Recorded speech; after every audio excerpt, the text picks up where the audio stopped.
Around here, we've gotten a good amount of rainfall recently, and this week looks to be busy once again. Let's time everything out with Greg.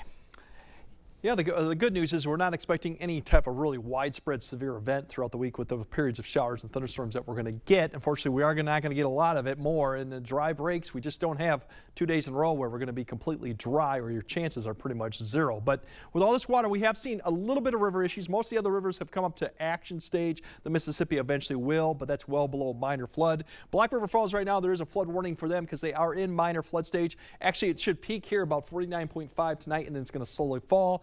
Galesville is not quite there. They will be on minor flood here, probably about 8.5 in a couple days. So as all this flows back downstream towards the Mississippi, as a reminder, everywhere else is just action stage. So right now, minor flood would mean low-lying type areas that could be flooded. This could get a little bit worse. We'll see towards the end of the week how much rain we get throughout the whole entire week. But overall, the night's going to be dry until we get after the midnight. And here's this line of scattered showers and a few thunderstorms that'll begin to develop west of the Twin Cities. It'll shift eastward, and eventually we'll see some of this after about 3 a.m.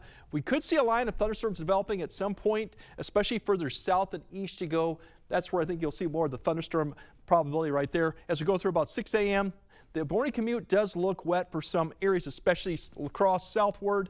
Eventually it'll clear, we'll see some of this, but it's probably going to be more light showers going in after 5 to 6. I think this area is one area to watch where maybe you might get a stronger storm, but potentially maybe a little bit of hail with this one as it comes through. Nothing severe, but that would be the area to watch out, southwest Wisconsin, northeast Iowa. As we go throughout the rest of the morning, once this gets out of here, probably about 8 to 9 a.m., then I think the rest of the day and the afternoon, especially the afternoon, will be dry for the most part with actually clearing skies. Unfortunately, this takes a lot longer to clear for northern areas, and that's where I think the temperatures will probably be cooler afternoon. But look at the temperatures down here getting cooler. We have sunshine. We're going to probably get in close, maybe into the 70s as we go into Tuesday, given that we're going to have more sunshine, longer rotation. As we go into Tuesday evening, that looks to be dry at the moment too. Then we're going to have more rounds coming through, and looks like Wednesday morning commute, we could have another line of showers and thunderstorms developing mainly south of I-90. Then we'll see just hits and misses developing throughout the day Wednesday, so not an all-day type of rain. And then as we go into Wednesday night, we're going to see another round 2 developing right through here. That could be the Thursday morning commute, and then it begins to expand across the area by some point Thursday afternoon to Thursday night. That looks like, I think, the best shot to see widespread more showers or thunderstorms or widespread light rain. That'll continue Thursday night, maybe even to early Friday. So all in all, it's a wet period. Temperatures tomorrow, I think, look at the contrast here. Where you get more sun in the afternoon, you're going to get low 70s further north.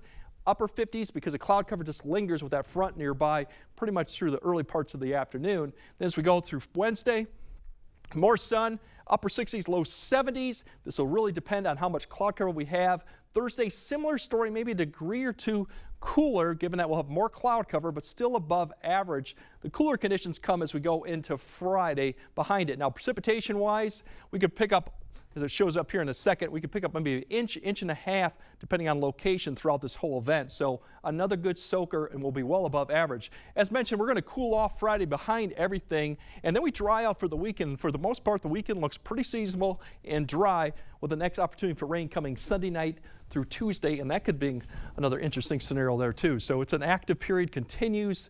We're going to be well above average with rainfall as we get towards the end of April now. Sure looks that way. Yeah, compared to last year, we're well above, so that's good. All right. Thanks, Greg.